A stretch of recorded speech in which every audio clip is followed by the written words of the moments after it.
Hello friends, எல்லாருக்கும் வணக்கம். Welcome back to Tamil news channel. அரசு ஊழியர்கள் மற்றும் ஓய்வூதியர்களுக்கு தினசரி வெளியாகக்கூடிய பல்வேறு முக்கியமான அப்டேட்டுகளை தொடர்ந்து நம்ம சேனலில் கொடுத்துட்டு வரோம். அந்த வரிசையில் தமிழ்நாடு அரசு ஊழியர்களுக்கு நாளைய தினம் வெளியாகக்கூடிய 2 சர்ப்ரைஸான அறிவிப்புகள் பற்றின ஒரு முக்கியமான அப்டேட் தான் கிடைச்சிருக்கு. அதை பற்றின முழுமையான விவரங்களை வீடியோவில் தெரிஞ்சுக்க போகிறோம். வீடியோவை ஸ்கிப் பண்ணாமல் கடைசி வரைக்கும் பாருங்கள். வீடியோ பிடிச்சிருந்தால் லைக் பண்ணி நண்பர்களுக்கு ஷேர் பண்ணுங்கள். இதுபோல் தினசரி வெளியாகக்கூடிய முக்கியமான அப்டேட்டுகளுக்கு நம்ம சேனலை சப்ஸ்கிரைப் பண்ணிக்கோங்க. வாங்க வீடியோக்குள்ளே போகலாம். அரசினுடைய பல்வேறு துறைகளிலும் பணிபுரிந்து வரக்கூடிய அரசு ஊழியர்கள் மற்றும் ஆசிரியர்களுக்கு அவர்கள் நீண்ட நாட்களாகவே நிறைவேற்றப்படாத பல்வேறு கோரிக்கைகள் கிடப்பில் இருந்த வண்ணமாக இருக்குது. ஸோ இதனை வலியுறுத்தி பல்வேறு அமைப்புகளும் தொடர்ந்து பல்வேறு கட்டங்களாக போராட்டங்கள் நடத்தியிருந்தாங்க. ஆனாலும் கூட எந்த விதமான கோரிக்கையும் சாதகமாக நிறைவேற்றப்படலை.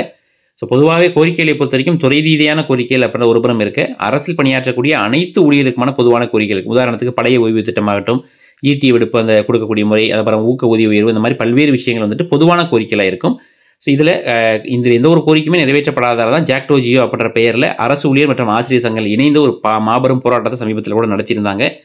ஸோ இந்த நிலைமையில தான் அந்த போராட்டத்தினுடைய பேச்சுவார்த்தை என்பது பார்த்தீங்கன்னா, அமைச்சர்கள் குழு வந்துட்டு அந்த அரசு ஊழியர் ஆசிரியருடைய பிரதிநிதிகளோட பேச்சுவார்த்தை நடத்தினாங்க. அதில் இந்த பட்ஜெட் கொடுத்துற வரைக்கும் பொறுங்க, கண்டிப்பாக உங்களுக்கு ஒரு சில கோரிக்கைகளை நிறைவேற்றி தரதான் முதலமைச்சர்கள் வாக்குறுதி கொடுத்திருக்காங்க அப்படின்ற மாதிரி ஊடகங்களையும் செய்தி வெளியாக இருந்தது.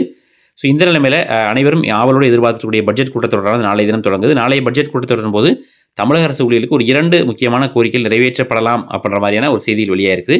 ஸோ இந்த 2 கோரிக்கைகளை பொறுத்த வரைக்கும், ஆனால் அரசு ஊழியருடைய முக்கியமான கோரிக்கை என்னன்னு கேட்டீங்கன்னா, பழைய ஓய்வு திட்டத்தை மீண்டும் அமலுக்கு கொண்டு வரதா. ஆனால் அது தொடர்பாக எந்த விதமான அறிவிப்பும் வெளியாவதற்கான வாய்ப்புகள் இல்லை. இப்போது இருக்கக்கூடிய நிதி நிலைமை, அது மட்டும் இல்லாமல் ஏற்கனவே தமிழக முதலமைச்சர் அவர்கள் இந்த 3 வகையான ஓய்வூதியத்தையும் ஆய்வு செய்வதற்கான யூபிஎஸ்ஆ, சிபிஎஸ்ஆ, ஓபிஎஸ்ஆன்றதை ஆய்வு செய்வதற்கான ஒரு குழுவும் அமைச்சிருக்காங்க. இப்படி இருக்கக்கூடிய நிலைமையில் பழைய ஓய்வு திட்டம் சார்ந்து எந்த விதமான அறிவிப்பும் வெளியாகிறதுக்கான வாய்ப்புகள் இல்லை அப்படின்றதான் தற்போதைய தகவல். அதே சமயம் ஒரு 2 அறிவிப்புகள் நம்ம சொன்னது வந்து, முதலாவதாக ஈட்டிய விடுப்பை ஒப்படைப்பு செய்து பணப்பலன் பெறக்கூடிய ஒரு அறிவிப்பு வெளியாகலாம். அண்ட் 2வது அறிவிப்பு பொறுத்த வரைக்கும் உயர்கல்விக்கான ஊக்க ஊதிய உயர்வு, அதாவது ஏற்கனவே வந்துட்டு அண்ணா காலத்திலிருந்தே வழங்கப்பட்ட வந்த ஒரு ஊக்க ஊதிய உயர்வு வந்துட்டு தற்பொழுது நிறுத்தி வைத்திருக்காங்க. அது மட்டும் இல்லாமல் மத்திய அரசாங்கம் கொண்டு வந்திருக்கக்கூடிய அந்த புதிய வகையான ஊக்க ஊதிய உயர்வு, அதாவது ஒன் டைமாக லம்சமாக கொடுக்கக்கூடிய அந்த ஊக்க ஊதிய உயர்வு நடைமுறையானது வரும்னு சொல்லி தமிழக முதலமைச்சர் அறிவிச்சிருந்தாங்க. ஆனால் அது வந்துட்டு நிறைய அரசு ஆசிரியர் சங்கங்கள் எதிர்ப்பு தெரிவித்ததுனால அதை ரத்து செஞ்சுட்டு மீண்டும் பழைய முறைப்படியே ஊக்க ஊதிய உயர்வு வழங்குறதுக்கான வாய்ப்புகள் இருக்கலாம் அப்படின்ற மாதிரியும் செய்திகள் வெளியாக இருக்குது. ஸோ எதுவாக இருந்தாலும் நாளை தினம் தாக்கல் செய்யப்படக்கூடிய பட்ஜெட் கூட்டத்தில் கண்டிப்பாக அதற்கான உறுதியான அறிவிப்பானது தெரிய வரும். அது மட்டும் இல்லாமல் அந்த பட்ஜெட்டில் என்ன அறிவிப்பு வெளியாகுது அப்படின்றத பேஸ் பண்ணி அடுத்த கட்ட போராட்டங்களை நடத்துவதா அல்லது வந்து அடுத்த கட்ட என்ன மாதிரியான முடிவு எடுக்குது அப்படின்றது தொடர்பான ஆலோசனை கூட்டமும் சரி இந்த ஜாக்டோ ஜி அமைப்பின் சார்பில் நாளைய தினம் மதியமானது நடைபெற இருக்குது. ஸோ இது அரசு ஊழியர் மத்தியில் ஒரு பெரிய எதிர்பார்ப்புகளை பிரிக்க அப்படின்னு சொல்லலாம். சரிங்களா? ஸோ இந்த செய்தி பற்றின உங்களுடைய கருத்துக்களை மறக்காமல் கமெண்ட் எழுதுங்க. வீடியோ பிடிச்சா லைக் பண்ணிட்டு நண்பர்களோட ஷேர் பண்ணிக்கோங்க.